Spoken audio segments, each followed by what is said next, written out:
Millet Marvels, changing the way world eats by Tenali Double Horse. ఏమైపోయావు ఇన్ని రోజులు? ఎందుకు screen మీద కనిపించట్లేదు? ఏ స్క్రీన్ మీద కనిపించట్లేదు? మన టీవీ స్క్రీన్స్ లో టీవీ స్క్రీన్ అంతా మన పక్కింటి పుల్ల కూర రుచి అంటారు తెలుసా మన ఆంధ్రాలో. పక్కింటి పుల్లకూర రుచి అంటే మన ఇంట్లో ఎంత టేస్టీ ఫుడ్ వండినా, ఎంత టేస్టీ కూరలు వండినా పక్కింటి కూర రుచి అని మన వాళ్ళు అంటారు.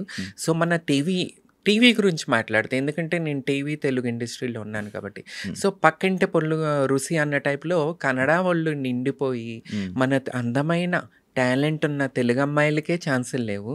ఇంకా నాకెక్కడుంటాయి చెప్పు? బిగ్ బాస్ చూడు, సగం పైనే కన్నడ వాళ్ళు పక్క రాష్ట్రాల్లో ఉంటారు. బిగ్ బాస్ ఏంటి? తెలుగు బిగ్ బాస్ అంటే తెలుగు వాళ్ళు ఉండాలి. ఇప్పుడు బాలీవుడ్ ఉంది, అంత బాలీవుడ్ వాళ్ళు ఉంటారు. ఇప్పుడు నాకు హిందీ క్లారిటీగా వచ్చు, హిందీ అనర్గళంగా మాట్లాడతా, నాకు ఆ లెవెల్లో కంటెంట్ ఇవ్వగలను. కానీ నన్ను తీసుకుంటారో వాళ్ళు తీసుకోరు. కానీ మన తెలుగులో బిగ్ బాస్లో సగం పైన కన్నడ వాళ్ళు, పక్క రాష్ట్రాల వాళ్ళు. టీవీ సీరియల్స్ చూసుకున్నా మొత్తం పక్క రాష్ట్ర వాళ్ళే, తెలుగు వాళ్ళకి లేదు. తెలుగు అమ్మాయిలకి అంత అందం ఉన్న అమ్మాయిలకి లేదు. ఇంకా నన్ను ఎవడు తీసుకుంటాడు చెప్పు శివ? అలాగే ఎందుకు? మంచి కంటెంట్ ఇస్తావు. కంటెంట్ ఇస్తాను, కానీ మన వాళ్ళకి పక్కింటి పుల్లు రుచి కాబట్టి మనది నచ్చదు అంతే. స్టార్టింగ్ ఒక మంచి టార్గెటింగ్, ఒక కాంట్రవర్సీ పాయింట్తో స్టార్ట్ చేసావు. తమన్నా అంటేనే కాంట్రవర్సీ. నిజాన్ని కుండ బద్దలు కొట్టినట్టు మాట్లాడతాను. ఎదుటివాడికి అది నచ్చను, నేను చాలా మందికి నచ్చను, నాకు తెలిసే విషయం. ఎందుకంటే నిజాలు మాట్లాడతా. అంటే వెన్న పూసినట్టు అహాహా అని నాటకాలు ఆడతాం నాకు రాదు. ఎందుకంటే స్క్రీన్ మీద నటించి బయట రియల్గా కూడా నటించడం ఐ కాంట్ అనమాట. నేను ఉన్నది ఉన్నట్టుగా ఉంటా. తమన్నా సింహాద్రి లాగా ఉంటుంది. నేను ఇట్లాగా ఉంటా, నేను ఇలాగ బతుకుతా, నిజాలే మాట్లాడతా, స్వార్థం చూసుకోను నేను. కొంతమందికి 100లో 10 మందికి నచ్చుతా. ఆ 10 మంది నాతో ఉంటే చాలు. 100 మంది 90 మంది నాతో అవసరం లేదు. వాళ్ళలో కొంతమంది నన్ను గుర్తించారు. బిగ్ బాస్ వల్ల నేను చాలా బ్యాడ్ అయ్యా. ఏంటంటే నేను కాంట్రవర్షియల్ అయిపోయాను, దానివల్ల పబ్లిక్లో చాలా బ్యాడ్ అయిపోయాను. ఏంటంటే అది కూడా నేను ఏంటంటే నటించకండి, అది సీరియల్ కాదు, రియాలిటీగా ఉండాలి అన్న విధానంతో నేను వెళ్ళాను. నేను కొంతమంది నటన బయట తీసుకొచ్చాను. దానివల్ల నేను కాంట్రవర్షియల్ అయిపోయి బ్యాడ్ అయిపోయా. అయినా సరే నేనేంటో మెగాస్టార్ చిరంజీవి గారు గుర్తించారు. ఫినాలే అప్పుడు వచ్చి నా గురించి మాట్లాడారు. Beautiful most popular anchor Sreemukhi, తనకి నేనేంటో తెలుసు. చాలా బాగా ఇలాంటి గొప్ప వ్యక్తులకి, బాబా భాస్కర్, వీళ్ళకి నేను తెలుసు, వాళ్ళు నాతో ఉన్నారు. శ్రీముఖి ఈ రోజుకి నాతో ఉంది. So happy. నేను ఒకళ్ళిద్దరితో నిజాయితీగా నిలబడిపోతే చాలు. 100 మంది నన్ను పొగుడుతూ ఆర్టిఫిషియల్ లైఫ్ నేను బతకలేను. స్టార్టింగ్ మనం మాట్లాడుతున్నప్పుడు కన్నడ ఇండస్ట్రీ, తెలుగు ఇండస్ట్రీ దాని గురించి మనం మొదలుపెట్టాం కాబట్టి ఆ టాపిక్ని మనం కంటిన్యూ చేసినట్లయితే, రీసెంట్ టైమ్స్లో సీరియల్స్లో కానీ, తెలుగు సీరియల్స్లో కానీ, తెలుగు షోస్లో కానీ, ఎంటర్టైన్మెంట్కి సంబంధించిన షోస్లో కానీ, బిగ్ బాస్ కానీ, ఏది కానీ మన కన్నడ వాళ్ళు కనబడుతున్నారు. అంటే ఇప్పుడు తెలుగు ఇండస్ట్రీ నీకు నచ్చట్లేదా, లేకపోతే వాళ్ళ మీద కోపం ఉందా, లేకపోతే ఏంటి? కోపం కాదు. మొన్న ఈ మధ్య బెంగళూరు సైడు పవన్ కళ్యాణ్ గారు మూవీ పోస్టరు కన్నడలో పెట్టలేదని చెప్పి పోస్టర్ తీసేశారు, పగలు కొట్టేశారు. సో అంత కన్నడ వాళ్ళకి కన్నడ వాళ్ళ మీద ప్రేమ ఉన్నప్పుడు, హిందీ వాళ్ళకి హిందీ వాళ్ళ మీద ప్రేమ ఉన్నప్పుడు, తమిళులకి తమిళ భాష మీద ప్రేమ ఉన్నప్పుడు మన వాళ్ళకి ఎందుకు ఉండదు? అవునా కదా? సో వాళ్ళకి వాళ్ళ భాష మీద వాళ్ళ మీద అంత ప్రీతి ప్రేమ ఉన్నప్పుడు మన వాళ్ళకి ఎందుకు పక్క భాషల వాళ్ళ మీద? మన తెలుగు రాష్ట్రాల్లో టాలెంట్ ఉన్న వాళ్ళ అమ్మాయిలు లేరా? టాలెంట్ ఉన్న అబ్బాయిలు లేరా? ఎంతమంది ఉన్నారు? అయినా సరే ఎందుకు పక్క రాష్ట్రాల నుంచి తీసుకొచ్చి, అరే ఎక్కడ దాకా ఎందుకు? రియాలిటీ షో బిగ్ బాస్ అనేది ఒక రియాలిటీ షో. తెలుగు ఇండస్ట్రీలో పొలిటికల్గా, సోషల్ మీడియాలో ఎవరైతే పాపులర్గా పేరు తెచ్చుకున్నారో వారిని తీసుకొచ్చి తెసే ఒక రియాలిటీ షోలో కూడా మీరు పక్క రాష్ట్రాలు వాళ్ళు ఇక్కడ చేస్తున్నారు, ఇక్కడికి వచ్చి సంపాదించుకుంటున్నారు, వాళ్ళ భాషలకు వెళ్ళి కన్నడలోనూ సంపాదించుకుంటున్నారు. అడుక్కు తినేది మేమా? తెలుగు రాష్ట్రాల్లో పుట్టి తెలుగు ఇండస్ట్రీని నమ్ముకున్న వాళ్ళు మేము అడుగు తినాలా? వాళ్ళు ఎక్కడికి వచ్చి సంపాదించుకుంటారు, అక్కడికి వెళ్ళి సంపాదించుకుంటారు. నాటకాలు మాకు రావని చెప్పి మీరు మమ్మల్ని దూరం పెడతారా? ఈ మధ్యకాలంలో ఒక షోలో నేను ఎందుకు కనిపించలేదంటే నా పేరు వద్దన్నారంట. తమన్నా సింహాద్రి వద్దు. వాళ్ళు కావాలా? వాళ్ళు మీకు బాగా రుచి చూపిస్తారా ఏంటి? వీళ్ళకి బాగా రుచి చూపిస్తారమ్మా. అందుకని చెప్పి నన్ను తర్వాత ఒక చోట గెస్ట్కి పిలిస్తే నేను రానని చెప్పేశాను. ఎందుకు? హ్మ్. మీకెంతసేపు పక్క వాళ్ళు అంటే మీ మీద పడిపోయి, మీ మీద రుద్దుకుని, మీకు ఫోనుల్లో రాత్రులు, పగళ్ళు మీతో మాట్లాడేవాళ్ళు మీకు కావాలా? అరే బాప్రే! నేను స్ట్రెయిట్ ఫార్వర్డ్ అబ్బా! నేను ఎవరు మాట్లాడేది రాత్రి? ఉన్నారు గదా! పక్క రాష్ట్రాల నుంచి వచ్చి ఇక్కడ బతుకుతున్న వాళ్ళు. హ్మ్. వాళ్ళందరూ ఇదే గదా! ఎవరితో మాట్లాడతారు ఫోన్‌లో? వీళ్ళు అందుకే వీళ్ళు ఆఫర్స్ ఇస్తున్నారేమో. ఛానల్స్‌లో ఉన్నవాళ్ళు. ఛానల్స్‌లో డైరెక్టర్స్ కన్నా కూడా వర్క్ చేసే టీమ్ ఉంటది గదా! వాళ్ళకి ఎక్కువ క్లోజ్ అవుతారు. ఆ! అందువల్లే వీళ్ళు అమ్మాయిలు ఇక్కడికొచ్చి సంపాదించుకుంటున్నారు. అబ్బాయిలు ఇక్కడికొచ్చి సంపాదించుకుంటున్నారు. అక్కడికెళ్ళి వాళ్ళ కన్నడలో చేసుకుంటున్నారు. మొన్న అమ్మాయి ఎవరు 'బిగ్ బాస్'కి వచ్చింది కన్నడ అమ్మాయి. ఇక్కడ చేసింది కన్నడలో చేసింది. శోభా శెట్టి. ఎందుకు ఏం కంటెంట్లు ఇస్తున్నారు వాళ్ళు? ఏం పగలు తీస్తున్నారు వాళ్ళు? వాళ్ళు తీసుకొచ్చి ఇక్కడ చేస్తున్నారు. వాళ్ళు అక్కడ సంపాదించుకోవాలా, ఇక్కడ సంపాదించుకోవాలా? తెలుగు వాళ్ళు ఇక్కడ అడుక్కు తినాలా? నాకు దీని మీద యాక్చువల్లీ చాలా మాట్లాడాలని ఉంటుంది. కానీ ఇప్పటికే నేను చెడ్డ పేరు తెచ్చుకున్నాను. అంటే నిజాలు మాట్లాడి అబ్బో అదా అనుకుంటారు. తమన్నా సింహాద్రి వద్దనుకుంటారు. సో అందుకని నేను ఆగుతూ ఉన్నాను.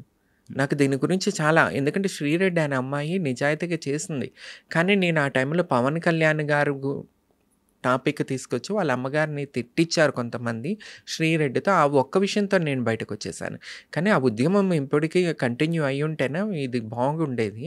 కానీ ఎక్కడో ఆ ఉద్యమం నేను కంటిన్యూ చేయాలనుకుంటాను. కానీ మళ్ళీ ఎందుకో అరే ఇప్పటికే నేను బ్యాడ్ అయిపోయాను, మళ్ళీ ఇంకెందుకు బ్యాడ్ అవ్వటం అని చెప్పేసి ఆగుతూ ఉంటాను. అంటే నువ్వు ఇప్పుడు యాక్చువల్‌గా ఫైట్ చేసావనుకో కొంతమంది కన్నా అదే ఏదైనా ఇప్పుడు మనం ఒక దాని గురించి మాట్లాడుతున్నాము, ఒక దాని గురించి ఫైట్ చేస్తున్నప్పుడు ఎందుకు మనం బ్యాడ్ అయిపోతున్నాం అని ఎందుకు ఆలోచిస్తున్నాం? అంటే నీకు బ్యాడ్ అయిపోతే ఏం లాస్ అవుతుంది? ఎందుకో మన తెలుగు ప్రజలు ఎస్పెషల్లీ ఆంధ్రప్రదేశ్ ప్రజలు, నేను ఆంధ్రదాన్ని, ఎక్కువ అబద్ధాలకి నాటకాలకి అట్రాక్ట్ అయిపోతారు. ఇప్పుడు బిగ్ బాస్ షో ఉంది, అది కూడా ఒక సీరియల్ లాగా నటిస్తున్నారు తప్ప రియల్గా ఎవరు ఉండట్లా.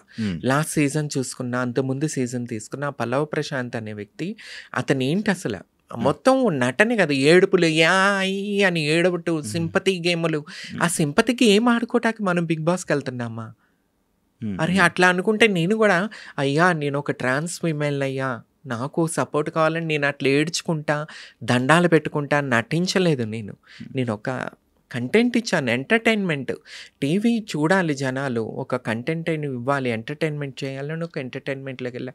అది కూడా నేను కూడా ఏడ్చుకుంటూ నటించేసి ఒక సీరియల్ లాగా లేసన్ కానీ చేడ్చుకుంటే నేను కూడా టాప్ 5లో ఉండేదాన్ని. కానీ నేను ఒక మాట యాక్సెప్ట్ చేస్తాను, ఇంత మాటలు చెప్పినందుకు. రేటింగ్ టీఆర్పీకి సంబంధించింది అయితే నువ్వు ఎంటర్ అయ్యాక పెరిగిందబ్బా. సీజన్ 3లో నా కంటెంట్కి రేటింగ్ వేరే లెవెల్. కానీ పబ్లిక్ నువ్వు అది నటనని యాక్సెప్ట్ చేస్తున్నారు. ఇప్పుడు సీరియల్లో నటిస్తాం, సినిమాల్లో నటిస్తాం, బిగ్ బాస్లో కూడా నటించాలా, కంటెంట్ ఇవ్వాలా, ఎంటర్టైన్మెంట్ చేయాలా. నేను అన్ని రకాలుగా ఎంటర్టైన్మెంట్ చేశాను, అందుకని నన్ను పంపించేశారు ప్రజలు. ముందు మన ప్రజల మైండ్ సెట్ మారాలబ్బా. ప్రజలు చూసేవాళ్ళు మనం ఏం చూస్తున్నాం అనేది తెలుసుకుని చూస్తే బాగుంటుంది. వీళ్ళకి నటించే వాళ్ళే కావాలా, రియల్ లైఫ్లో కూడా నటించాలా. ఓకే, ఒక చిన్న డౌట్, మీరు అమ్మాయిలకి అబ్బాయిలకి ఇద్దరికి సపోర్ట్ చేస్తారు ఇండస్ట్రీలో? నేను అంటే ఎవరికి ప్రతి ఒక్కరికి సపోర్ట్ చేస్తా. నేను ట్రాన్స్ ఫిమేల్ అయ్యుండి నేను ఎప్పుడూ ట్రాన్స్ ఫిమేల్ గురించి మాట్లాడలా. ఎక్కడ ఆడపిల్లలకి అన్యాయం జరిగినా, పురుషులకి అన్యాయం జరిగినా, ట్రాన్స్ ఫిమేల్ నేను ఒక జెండర్కి పరిమితం కాను. That is Tamanna Simhadri. Bigg Boss టాపిక్కి వస్తే నేను రీసెంట్గా ఒక పోస్ట్ చూసే, స్టార్ మా దాంట్లో కామనర్గా నీ ఫోటో వేసి పోస్ట్. కామనర్గా వెళ్ళావా? తెలీదు నాకు, వాళ్ళు ఎందుకు వేసారో తెలీదు. నేను కామనర్గా వెళ్ళలేదు. ఆ టైంలో నేను first trans female MLA candidate అనేది ఆంధ్రప్రదేశ్లో ఫస్ట్ నాది రికార్డ్. ఆ రికార్డు ఉంది సోషల్ మీడియాలో. ఆ టైంలో నేను ఫుల్ వైరల్గా ఉన్నా, యూట్యూబ్ సోషల్ మీడియాలో ఫుల్ వైరల్గా ఉన్నా. అందుకే వాళ్ళు కాంటాక్ట్ చేశారు. కానీ ఉన్నారు కొంతమంది మెయిన్ ఛానల్స్ వాళ్ళకన్నా కూడా ఆ ఛానల్స్లో పని చేసే వాళ్ళకి అసలు ఇబ్బంది. ఎందుకు నాతో ఇబ్బంది నాకు అర్థం కాదు. మరి పక్క రాష్ట్రాల్లో వాళ్ళు వీళ్ళతో నైట్ అవుట్లు కూర్చుంటారు, పార్టీలు చేసుకుంటారు, ఇవన్నీ చేసుకుంటారేమో. కానీ నాకు అది అలవాటు లేదు. పిలిచారా, షూట్ వెళ్ళానా, పని చూసుకున్నా వెళ్ళిపోతా. అందుకనే నేను నచ్చట్లేదేమో వీళ్ళకి. మనకి ఏం ఇబ్బంది అవ్వట్లేదా? ఇబ్బందేముందండి. నేనేమన్నా ఫస్ట్ నుంచి ఏమన్నా ఫిల్మ్ ఇండస్ట్రీకి రిలేటెడా? నా ఫ్యామిలీ బ్యాక్‌గ్రౌండ్ మొత్తం పొలిటికల్‌గా ఉన్నవాళ్ళు. సో, నేను హ్యాపీగా విజయవాడ ఎళ్ళిపోయి విజయవాడలో పొలిటికల్‌గా ఉన్నాను.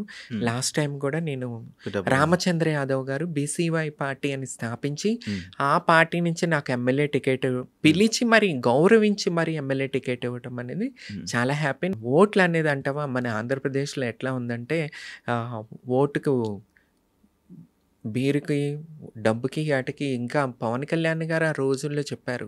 నేను ఇదన్నీ మార్పు తీసుకురావడానికి వస్తున్నానని చెప్పి. కానీ ఆయనే మారిపోయి ఆయన గూడా దానికే లొంగిపోయారు నాకు తెలిసి. ఎందుకంటే హ్మ్. పవన్ కళ్యాణ్ గారు పొలిటికల్ లైఫ్‌లో స్టార్ట్ చేసినప్పుడు ఒక అప్లికేషన్ తీసుకొచ్చారు. హ్మ్. నా ఆఫీస్‌కి వచ్చి అప్లికేషన్ ఫిలప్ చేసిన వాళ్ళలో నేను కొంతమందిని సెలెక్ట్ చేసి హ్మ్. ఎమ్మెల్యే టికెట్ ఇస్తానని చెప్పి, ఎంపీ టికెట్స్ ఇస్తానని చెప్పి. అప్పుడు నేను కూడా వెళ్ళి ఒక ఫామ్ ఫిలప్ చేసి వచ్చాను. హ్మ్. ఆటో డ్రైవరు రేపు ఎమ్మెల్యే కావాలా, ఒక పొలిటికల్ లీడర్ కావాలా, అది నాది ముఖ్య ఉద్దేశం అని చెప్పి ఆయన రాజకీయంలోకి అవును. వచ్చారు. అవును. పార్టీ స్థాపించారు. అవును. కానీ నెమ్మదిగా చూసుకుంటే ఆయన కూడా మారిపోయి హ్మ్. ఆయన పార్టీని తీసుకెళ్ళిపోయి తెలుగుదేశంలో కలిపేసేయటం. హ్మ్. తెలుగుదేశంకి సంబంధించిన వాళ్ళకే తెలుగుదేశంలో ఎవరికైతే టికెట్లు రాలేదో హ్మ్. వాళ్ళకి తీసుకొచ్చి జనసేన టికెట్లు ఇచ్చారు తప్ప, హ్మ్. జనసేన జెండా పట్టుకుని వీధి వీధిలో తిరిగి సెన్సిటైజేషన్ చేసి పవన్ కళ్యాణ్ గారు ఆదర్శాలు ప్రజల్లోకి తీసుకెళ్ళిన వాళ్ళకి ఎవరికీ టికెట్లు ఇవ్వలేదు. ఎందుకంటే అదే జెండా విజయవాడ సందుల్లో నేను పట్టుకుని తిరిగాను, గడప గడప తిరిగాను ఒకప్పుడు హ్మ్. 2019-18 హ్మ్. టైంలో. హ్మ్. అవును. ఆ టైంలో నాకు ఎంతోమంది పరిచయం అయి ఉన్నారు విజయవాడలో. వాళ్ళందరూ పవన్ కళ్యాణ్ గారు నమ్ముకుని, జనసేన పార్టీని నమ్ముకుని ఏడుస్తున్నారు. నేను ఇదే మాట్లాడాను ఆ మధ్య ఎలక్షన్ అవును. టైంలో. అవును. కానీ చూసారు. దాన్ని వేరే తప్పు తీసుకున్నారు తప్ప నేను పవన్ కళ్యాణ్ గారికి శాపనార్థాలు పెట్టట్లా. హ్మ్. అన్నా నిన్ను నమ్ముకున్న వాళ్ళు నాశనం అయిపోయారు. ఎందుకంటే వాళ్ళు జాబ్స్ మానుకుని, వర్క్స్ మానుకుని నిన్ను ముఖ్యమంత్రిగా చూడాలనుకుని వచ్చాం. కానీ నువ్వు తీసుకెళ్ళిపోయి చంద్రబాబు నాయుడు గారు ముఖ్యమంత్రి కావాలని కోరుకోవటం ఇది చాలా తప్పు. ఎందుకంటే మాలాంటి వాళ్ళు కొంతమంది కోట్ల మంది మిమ్మల్ని ముఖ్యమంత్రిగా చూడాలని చెప్పి దీంట్లో ఒక సెల్ఫ్ ఉంది, స్వార్థం ఉంది. ఏంటంటే నా కులం కాపు, పవన్ కళ్యాణ్ గారు కాపు, మా కులపస్తుడు ఒకడు ముఖ్యమంత్రి కావాలని ఒక స్వార్థంతో మేము పగలు రాత్రులు కష్టపడ్డాం. క్యాస్ట్ శ్రీరెడ్డి క్యాస్ట్ ఫీలింగ్ ఉంది, కంపల్సరీ ఉంది, నాకు ఎందుకు? ఉంది, నాకుంది. ఎందుకు లేకుండానే నేను ఒకప్పుడు జగన్మోహన్ రెడ్డి విజయవాడ ఆంధ్రప్రదేశ్ కృష్ణా డిస్ట్రిక్ట్ పేరు మారుస్తాను, నందమూరి తారక రామారావు డిస్ట్రిక్ట్గా మారుస్తానన్నప్పుడు నేను కృష్ణా జిల్లా పేరు మారిస్తే వంగవీటి మోహన్ రంగా గారు పేరు పెట్టాలని విజయవాడ నడు రోడ్డు మీద ఉద్యమం చేశాను. హ్మ్. సో ఫీలింగ్ ఉంటుంది, కంపల్సరీ ఉంటుంది. ఎవరికి ఉండదు? హ్మ్. అందరికీ ఉంటుంది. ఫిలిం ఇప్పుడు ఇండస్ట్రీలో ఉంది, ఇప్పుడు టీవీ ఈ ఇండస్ట్రీలో టైంలో ఉంది, పొలిటికల్లో ఉంది, అందరికి ఉంది. నాకు అదే మా అభిమానం కదా. పవన్ కళ్యాణ్ గారిని ముఖ్యమంత్రిగా చూడాలనుకునే ఆ రక్తం చేతులు కోసేసుకునే పిచ్చితనం ఉండే. కానీ ఇప్పుడు పవన్ కళ్యాణ్ గారు మాట మీద నిలబడలేకపోయారు. ఆయన అంటే అమ్మ అడుక్కొనివ్వదు, అన్నము పెట్టదు అన్నట్టు స్థితికి రావటం వల్ల రామచంద్ర యాదవ్ గారు నన్ను గుర్తించి పిలవటం వల్ల నేను వెళ్ళిపోవటం జరిగింది. Okay. And for more videos, Please subscribe to iDream. Please subscribe to iDream. Please subscribe iDreams. And please subscribe to iDream. For more videos, subscribe to iDream. please like, share and subscribe to the channel. Congratulations, iDream. Subscribe to iDream. Subscribe to iDream. So subscribe to iDream Media. iDream ki iDream team andarki huge congratulations. Please subscribe iDream Media. Please subscribe to iDream. Subscribe iDream. Please subscribe to iDream. iDream అంటే నా కళల channel subscribe చేసుకున్న నోరు తిరుగుతలేదు, మీరైతే గంట గుర్తు కొట్టండి. For more such videos, please subscribe to iDream. Subscribe to iDream. Please subscribe to iDream. Please subscribe iDream Media. Please do subscribe to iDream. Please subscribe to iDream Media. For best entertainment and information, please subscribe iDream. And don't forget to subscribe to iDream.